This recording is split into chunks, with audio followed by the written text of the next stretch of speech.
الحمدللہ وکفا والصلاة والسلام علی سید الانبیاء والمرسلین اما بعد فاعوذ باللہ من الشیطان الرجیم بسم اللہ الرحمن الرحیم هل اتی علی الانسان حین من الدہر لم یکن شیئا مذکورا صدق اللہ العظیم صدق رسولہ النبی الکریم ونحن علی ذلک لمن الشاہدین والشاکرین ان اللہ وملائکتہ یصلون علی النبی یا ایہا الذین آمنوا صلوا علیہ وسلموا تسلیما الصلاۃ والسلام علیک یا رسول اللہ وعلی آلک واصحابک یا حبیب اللہ۔ آپ حضرات یہاں ہماری اماں جی کے سال ثواب کی محفل میں شریک ہیں اور ان کے بلندی درجات کے لیے دعائیں کرنے کے لیے یہاں پر تشریف لائے ہیں۔ میں اپنی طرف سے حاجی عبدالغفار صاحب کی طرف سے ان کے بھائی جان کی طرف سے آپ حضرات کا شکریہ ادا کرتا ہوں، کیوں یہ میرا حق ہے، وہ میری بھی ماں تھی۔ ایک دو بار ان سے ملاقات کا شرف حاصل ہوا، بہت دعاؤں سے نوازا۔ سادہ لوگوں کی ایک بات بھی انسان کو اپنے رب کی بارگاہ میں مقبول بنا دیتی ہے۔ آپ کی وفات کی اطلاع ملی، ان دنوں میں بہت زیادہ بیمار تھا۔ حاجی عبدالغفار صاحب نے بار بار کہا جی کہ آپ نہ آئیں جنازہ میں شرکت کے لیے، لیکن آپ یقین جانیے میں مسجد میں بیٹھ کے باوضو کہہ رہا ہوں کہ میرا دل تڑپتا رہا۔ میں کئی بار اپنی طرف سے میں نے تیاری کی کہ کوئی بات نہیں، بھاجی منع کر رہے ہیں تو خیر ہے میں چلتا ہوں، لیکن آپ یقین جانیے ہمت نہیں پڑتی تھی کہ میں اتنا سفر کر سکتا، نہیں پیسے باجی پیسے، لیکن میری وہ جو تڑپ تھی وہ دعاؤں میں بدل گئی، اور میں ماں جی کے جنازہ تک اور اس کے بعد تک ان کے لیے دعائیں کرتا رہا، ان کی بخشش کی دعائیں، ان کی مغفرت کی دعائیں، ان کی بلندی درجات کی دعائیں۔ پھر میں نے سوچا کہ شاید میرے مولا کو یہی منظور ہے کہ دور رہ کر کے وہ دعاؤں کو شرف قبولیت عطا فرمانے والا ہے۔ دوستو یہ دنیا بڑی عارضی چیز ہے، اس دنیا میں جو بھی آیا ہے اس نے چلے جانا ہے۔ فرق صرف یہ ہے کہ کوئی دنیا سے خاموشی کے ساتھ چلا جاتا ہے اور کوئی دنیا میں اپنی یادیں چھوڑ کے چلا جاتا ہے۔ دعا یہ کریں کہ اللہ تعالی ہمیں یادیں چھوڑ کے جانے والوں میں سے بنائے۔ میں نے جو قرآن مجید کی آیہ مبارکہ آپ کے سامنے پیش کی، یہ سورہ دہر یا سورہ انسان بھی اس کا نام ہے، اس کی پہلی آیت آپ کے سامنے عرض کی۔ اس سے پہلے بھی میں ایک دو مرتبہ غالباً اس کے اوپر بات کر چکا ہوں، لیکن میں آج آپ کے سامنے اس کے چند اہم مزید نکات آپ کے سامنے رکھنے کی کوشش کروں گا۔ آپ کو پتہ ہے کہ میں عالم دین نہیں ہوں، علماء کے جوتے سیدھے کرنے کا شرف حاصل کرنے والا انسان ہوں۔ بس کچھ اللہ کی عطا ہوتی ہے، کچھ آپ بزرگوں کی دعا ہوتی ہے کہ میں چند جملے کہہ دیتا ہوں، آگے پیچھے ملا کے جوڑ دیتا ہوں، آپ خوش ہو جاتے ہیں، میرا اللہ راضی ہو جاتا ہے، میرے محبوب کریم صلی اللہ علیہ وسلم کی تعریف ہوتی ہے، آپ کی صفت و ثناء ہوتی ہے، آپ کی نگاہ کرم عطا ہو جاتی ہے، آپ سمجھتے ہیں کہ یہ پتہ نہیں کتنا بڑا عالم دین ہے جو اس طرح کی باتیں ہمیں بتاتا ہے۔ اللہ کریم ارشاد فرماتے ہیں حل اتی علی الانسان حین من الدہر لم یکن شیئا مذکورا، کہ بے شک انسان پر ایک ایسا وقت گزرا، ایک ایسا زمانہ گزرا جس زمانے کے اندر وہ کسی ذکر کے قابل شے نہ تھا۔ آپ بتائیں، اللہ کریم فرماتے ہیں انسان تھا، حل اتی علی الانسان، انسان کے اوپر بے شک ایک زمانہ گزرا۔ انسان تو تھا تو اس کے اوپر زمانہ گزرا، اگر انسان نہ ہوتا تو پھر زمانہ کیسے گزرتا؟ اگر انسان تھا تو اس کا نام لیا جا رہا ہے، کیونکہ جو چیز ہوتی ہے اس کا نام لیا جاتا ہے، جو چیز ہوتی ہی نہیں اس کا نام نہیں لیا جاتا۔ لیکن اللہ کریم فرماتے ہیں کہ انسان تو تھا، اس پر ایک ایسا زمانہ گزرا ہے جس میں وہ کسی ذکر کے قابل چیز نہیں تھا۔ اب ذکر کے لیے تین چیزوں کی ضرورت ہے، ذکر ہو تو ذاکر بھی ہو، اگر ذکر ہے اور ذاکر نہیں ہے تو پھر ذکر کیسا؟ پھر ذکر کون کرے گا؟ اور اگر ذکر ہو ذاکر بھی ہو تو مذکور نہ ہو، جس کا ذکر کیا جائے تو پھر ذکر کیسا؟ اب اس آیت سے پتہ چلا کہ انسان تھا یعنی مذکور تھا، لیکن اس کا ذکر نہ تھا، اس وجہ سے کہ ذاکر کوئی نہیں تھا۔ کوئی ذکر کرنے والا ہوتا تو ذکر ہوتا۔ اب اگر ہم اس کی تشریح یوں کریں کہ انسان تھا لیکن ابھی ذاکر اس کو یاد کرنے والا پردہ اخفا میں تھا، وہ زمانے کے پردوں کے اندر چھپا ہوا تھا، اللہ رب العزت نے اس کو ظاہر نہیں کیا تھا، ذاکر کو ظاہر نہیں کیا تھا کہ وہ مذکور کا ذکر کرتا۔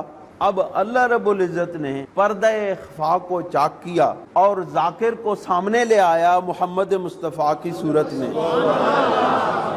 یہ بات آپ کو کتابوں میں نہیں ملتی، کیوں جی مولوی صاحب؟ ذکر تھا، مذکور تھا، جس کا اللہ نے بیان کر دیا کہ حل عطا علی الانسان، اس کا مطلب ہے کہ انسان تھا، مذکور تھا، لیکن اس کا ذکر نہ تھا، اس وجہ سے کہ ذاکر ابھی پردہ اخفا میں تھا، ذاکر چھپا ہوا تھا، ذاکر کا نور ظاہر نہیں کیا گیا تھا۔ اولو ما خلق اللہ نوری، جس وقت اللہ رب العزت نے اپنے محبوب کے نور کو تخلیق کرنے کے بعد ظاہر نہیں کیا تھا تو ذاکر موجود تھا، لیکن ذاکر پردہ اخفا میں تھا، ذاکر چھپا ہوا تھا، ذاکر ظاہر نہیں تھا کہ وہ تمہیں یاد کرتا۔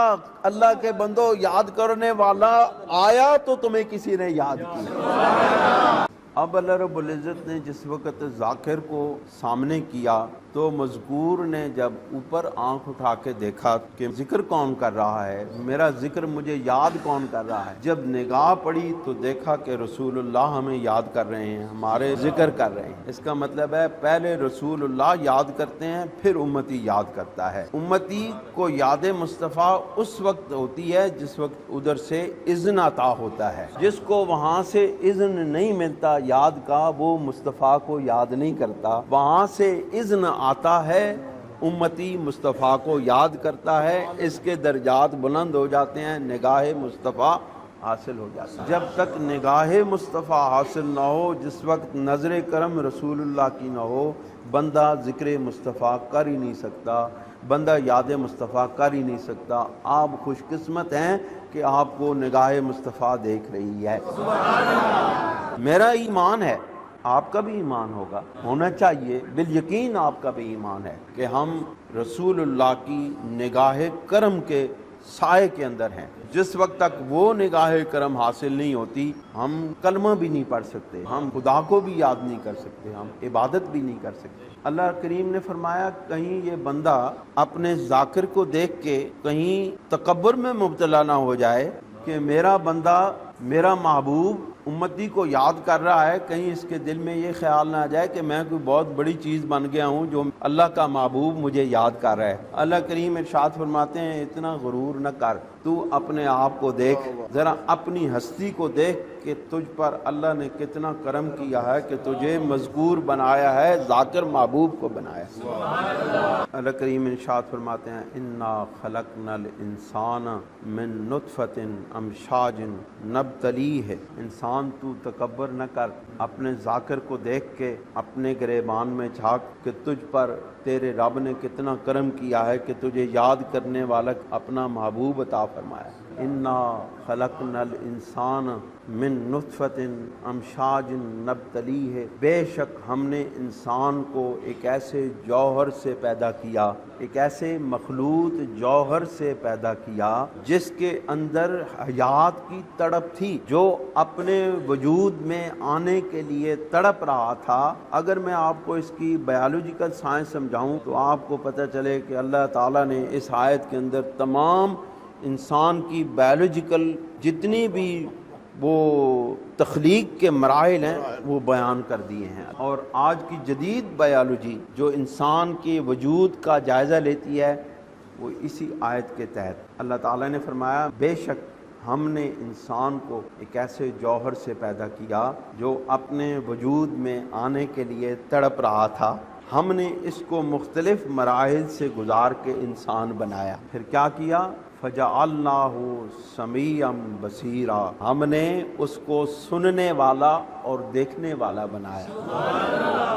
اب یہاں پر میں آپ کو ایک نقطہ بیان کرنا چاہتا ہوں، ذرا میری توجہ پہلے بات کی طرف لے جائیں۔ یہاں اللہ تعالیٰ نے دو صفات بیان کی ہیں، سمیع بصیر، سمیع اور بصیر، سننے والا اور دیکھنے والا۔ پہلے اللہ کہتا ہے کہ حل عطا علی الانسان حین من الدار لم یکن شیئا مذکورا، کہ انسان کے اوپر ایک ایسا زمانہ گزرا جس وقت اس کا ذکر بھی موجود نہیں تھا۔ جب ذکر ہوا تو اللہ رب العزت نے اس کو جس وقت وجود بخشا تو اس کو دو صفات عطا کی اس کے وجود کے لیے، اس کو سننے والا اور دیکھنے والا بنایا۔ سننے والا کیوں بنایا؟ سننے والا اس لیے بنایا کہ جب تیرا ذکر ذاکر محبوب خدا تیرا ذکر کرے تو اس کو اپنے کانوں سے سن۔ اب لوگ پتہ نہیں کس چکر میں پڑ گئے ہیں کہ ہم درود پڑھتے ہیں وہاں سنائی نہیں دیتا۔ انسان کو کہتے ہیں تو سن، اس ذاکر کے ذکر کو سننے والا تجھے بنایا۔ تو جو انسان جس کا غلام سننے والا ہے ذکر کو، اس کا محبوب بدرجہ اتم سننے والا ہے۔ اس کا مطلب ہے کہ جس وقت تو اپنے محبوب کی آواز سنے تو پھر تجھے ہم نے بصیرت عطا کی ہے، تو پھر اپنے محبوب کو دیکھ بھی تو صحیح کہ تجھے یاد کون کر رہا ہے۔ تو پھر اپنے محبوب کی صفات کو دیکھ، تو اپنے محبوب کی ذات کو دیکھ، تو اپنے محبوب کے ذکر کو دیکھ، تو اپنے محبوب کی شان کو دیکھ، تو اپنے محبوب کی عزتوں کو دیکھ، تو اپنے محبوب کے مرتبے اور مقام کو دیکھ کہ تیرے محبوب کا مقام اور مرتبہ کیا ہے۔ اس کا مطلب ہے نعتیں سن اور سرکار کو دیکھ۔ انسان کو سننے والا اور دیکھنے والا بنایا۔ حالانکہ انسان کو اللہ تعالیٰ نے اور بھی صفات عطا کی۔ اللہ تعالیٰ نے انسان کو قدرت عطا کی، طاقت عطا کی، وہ کسی چیز کو پکڑتا ہے۔ اللہ تعالیٰ نے انسان کو بولنے کی طاقت عطا کی، وہ بولتا ہے۔ لیکن سننے کی اور دیکھنے کی صفت کا ذکر کیوں کیا اور صفات کا ذکر کیوں نہیں کیا؟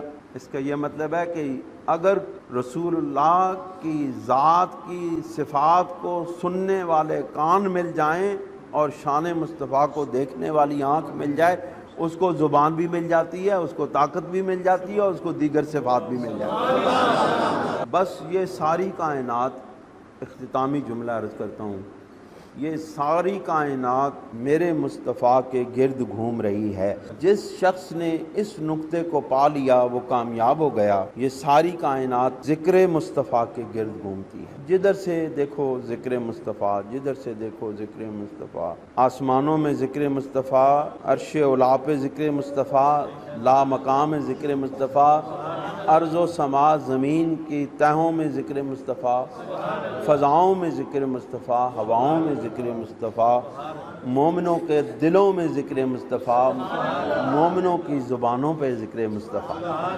اللہ ہمارے اس ذکر کو قبول و منظور فرمائے۔ اللہ تعالیٰ اپنی رحمتوں کا نزول فرمائے۔ اللہ اپنے حبیب کا صدقہ ہمیں عشق مصطفیٰ، ادب مصطفیٰ، اپنے حبیب کا صدقہ ہمیں اپنے رسول کی سچی غلامی عطا فرمائے، اور اس طرح ہمیں ذکر مصطفیٰ مرتے دم تک حضور کا ذکر کرنے کی توفیق عطا فرماتا رہے۔ ہم جئیں تو ذکر مصطفیٰ کے ساتھ، ہم مریں تو ذکر مصطفیٰ کے ساتھ۔ ربنا تقبل منا انک انت السمیع العلیم برحمتک۔